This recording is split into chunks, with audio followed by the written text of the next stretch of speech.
અંકલેશ્વર જીતાલી નજીક magazine sulphate chemical ભરેલ tanker પલટી મારી જવા પામ્યું હતું. કિંગ એસિડ કંપનીનું ટેન્કર રોડની સાઇડ પર ટેન્કરમાંથી રાસાયણિક કેમિકલ ફેલાતા તીવ્ર વાસ સાથે જમીનને વ્યાપક નુકસાન થયું હતું. ઘટના અંગે જીપીસીબીને જાણ કરવામાં આવતા કાફલો સ્થળ ઉપર દોડી આવી નમૂના લીધા હતા.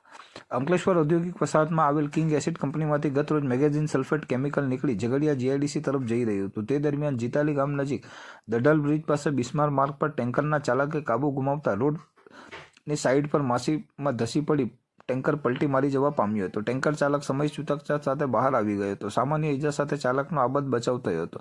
ઘટનામાં ટેન્કરનું સીલ તૂટી જતા મેગેઝીન સલ્ફેટ કેમિકલ ઢોળાવા લાગ્યું હતું, જે જમીનમાં ફેલાઈ જવા સાથે આજુબાજુમાં વહેતું થયું હતું, જેને લઈ જળ જમીનને નુકસાન પહોંચ્યું હતું. ઘટના અંગે જીપીસીબીને જાણ કરવામાં આવતા જીપીસીબી મોનિટરિંગ ટીમ સ્થળ ઉપર દોડી આવી હતી અને સ્થળ પરથી નમૂના લીધા હતા. તેમજ આ અંગે કંપનીને નોટિસ ફટકારી હતી. તેમજ સ્થળ પર ઢોળાયેલા રાસાયણિક કેમિકલ સહિત માટીને ઉલેચી લેવા માટે તાકીદ કરી હતી.